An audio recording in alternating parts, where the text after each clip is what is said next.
गुरु की ऊर्जा सूर्य से अंबर सा विस्तार, गुरु की महिमा से बड़ा नहीं कोई आकार। गुरुवर का सानिध्य ही जग में है उपहार, प्रस्तर को क्षण क्षण गढ़े मूरत हो तैयार। गुरु मानव मन का मर्मज्ञ, जीवन व सृष्टि के रहस्य का ज्ञाता एवं ईश्वरीय चेतना का चलता फिरता सचल संवाहक होता है। गुरु का व्यक्तित्व विशाल वट वृक्ष की तरह होता है, जिसकी शीतल छाया में आकर संतप्त शिष्य आंतरिक शांति और अंतस समाधान पाता है। वस्तुतः गुरु के द्वार जाने से पहले, उसकी कृपा का पात्र बनने से पहले हम अपने हृदय को टटोलें कि क्या हम शिष्यत्व की मनोभूमि लिए हुए हैं। शिष्य अर्थात जो अपने अस्तित्व के अंतस के रहस्य को जानने को आकुल है, जो असीम धैर्य के साथ चलने के लिए तैयार होता है। जब एक शिष्य बनने की मनोभूमि तैयार हो जाती है, तब इसमें बीजारोपण करने वाले गुरु का जीवन में आना सुनिश्चित होता है।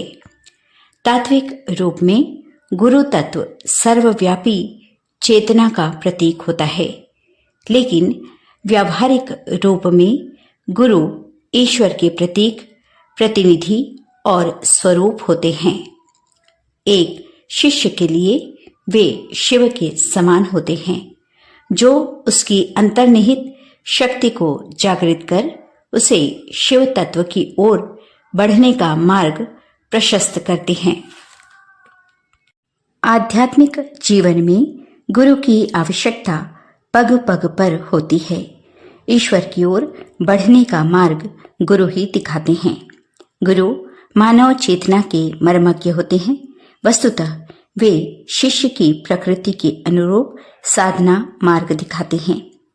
वे असीम धैर्य और करुणा के साथ उसे संभालते हैं, लेकिन आवश्यकतानुसार उसकी विकृतियों के शोधन के लिए कठोर प्रहार भी करने से नहीं चूकते। एक कुम्हार की भांति गुरु हमें आकार देते हैं। जीवन में एकमात्र गुरु ही वह संबंध है जो सदैव अपने शिष्य के कल्याणार्थ ही प्रकाशित होता रहता है।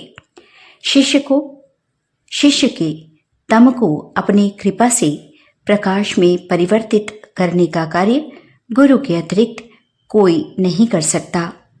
गुरु के शब्द मंत्र बनकर जब हमारे मन मस्तिष्क में गूंजने लगे, तभी हमारा कल्याण संभव हो सकेगा।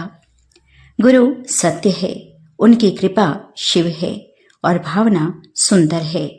सत्यम शिवम सुंदरम का संपूर्ण समागम ही गुरु में निहित है।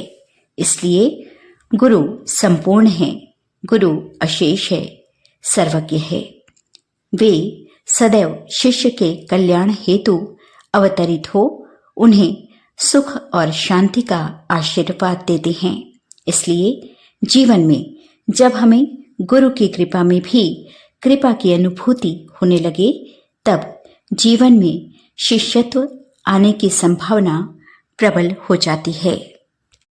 एक बार एक व्यक्ति ने अपने गुरु से पूछा कि हम ईश्वर के आगे सिर क्यों झुकाते हैं। इस पर गुरु ने बड़ा सुंदर उत्तर दिया।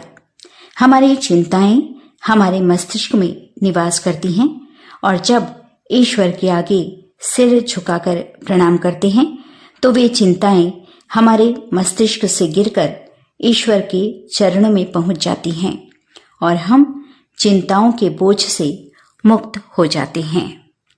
जीवन में गुरु का होना अत्यंत आवश्यक है, क्योंकि गुरु वह सेतु है जो हमें ईश्वर की भक्ति के द्वार तक पहुंचाने का कार्य करते हैं, हमारे जीवन में आध्यात्म लाते हैं।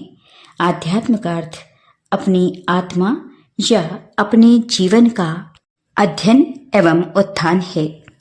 वास्तव में गुरु का पूर्ण रूपेण वर्णन कर पाना संभव नहीं है।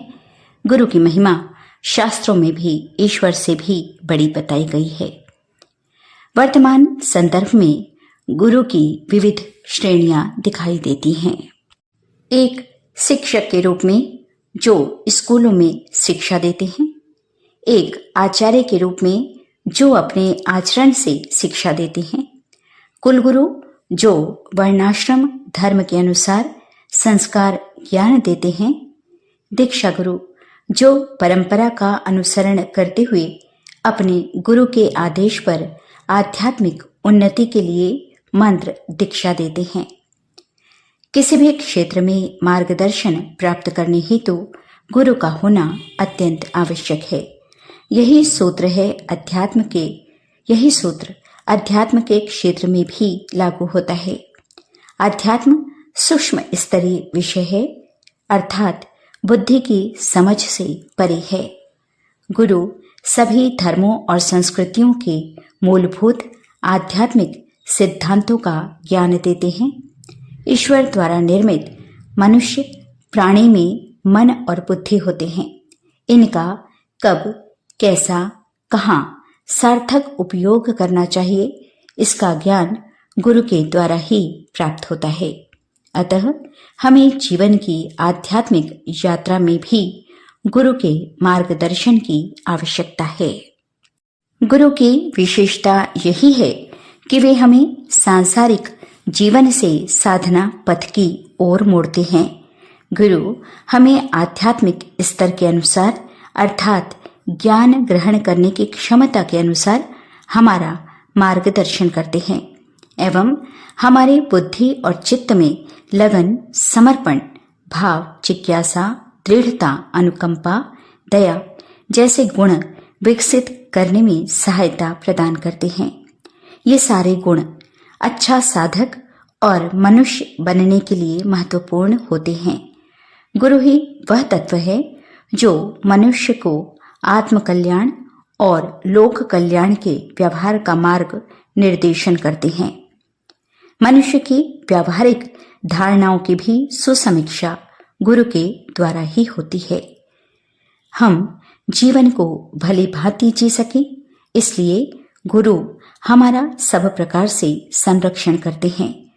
गुरु का संबंध जीवन से भी आगे तक जाता है। गुरु के द्वारा प्राप्त सत्संग से, गुरु तत्व के सानिध्य से ही सही जीवन जीने की प्रेरणा प्राप्त होती है। जीवन के सारे कष्ट, क्लेशों और दुखों के निवारण की दृष्टि भी गुरु के समीप रहकर प्राप्त होती है और जीवन में परमानंद की प्राप्ति होती है। गुरु के द्वारा ही नव चेतना का सृजन होता है। यह गुरु ही है जो अज्ञानता से ज्ञान की ओर ले जाते हैं। जैसे सूर्य अपनी प्रखर किरणों के साथ जगत का अंधकार दूर कर देता है, वैसे ही गुरु अपने गहन आध्यात्मिक ज्ञान से शिष्य को ज्ञान ज्योति प्रदान कर उसके हृदयस्थ तमांधकार का नाश कर देते हैं। सतपथ, सुपथ, स्वस्ति पथ पर चलने हेतु प्रेरित करने वाले गुरु ही हैं। इसलिए गुरु शिष्य का संबंध प्रकाश, ज्ञान, साधन, साध्य, साधना का संबंध है।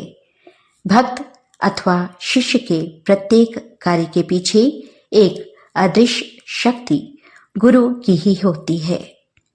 गुरु ही ईश्वर रूप में हमारा मार्ग प्रशस्त करते हैं। ईश्वर प्राप्त गुरु वह होता है जिसने आत्मनियंत्रण की उपलब्धि करने में सर्वव्यापी ब्रह्म के साथ एक रूपता प्राप्त कर ली है। श्री रामकृष्ण परमहंस जी ने कहा है, केवल एक गुरु अर्थात सिद्ध पुरुष जो ईश्वर को जानता है, वही दूसरों को सही ढंग से ईश्वर के बारे में शिक्षा दे सकता है। गुरु शिष्य संबंध मित्रता की उच्चतम अभिव्यक्ति है, क्योंकि यह निःशर्त दिव्य प्रेम, भक्ति और बुद्धिमत्ता पर आधारित होता है। वहीं सभी संबंधों में सबसे उन्नत और पवित्र होता है। संसार में फैली हुई अव्यवस्था से बाहर आने के लिए किसी प्रबुद्ध व्यक्ति का अनुसरण ही केवल एक मार्ग है। गुरु तो यही ज्ञान देते हैं कि हृदय से ईश्वर को निरंतर पुकारो, उनका ध्यान करो, अपने हर कार्य की उपलब्धि ईश्वर की कृपा मानो और इस कृपा में भी केवल कृपा ही दिखाई दे। श्री रामचरितमानस में तुलसीदास जी लिखते हैं, मोरी सुधारहि सो सब भांति, जासु कृपा नहीं कृपा अघाती। गुरु के शरण में जाकर ही जीवन में सफलता प्राप्त की जा सकती है। जीवन में गुरु का मार्गदर्शन हमें उन्नत और सफल बनाने में सहायक होता है। गुरु की कृपा से ही समझ और सोच विकसित होती है, विचार क्षमता और विवेक चेतना जागृत होती है। इससे व्यक्तित्व का निर्माण होता है। ऐसे में मनुष्य प्रतिकूलता में भी अनुकूलता की दृष्टि रखते हैं।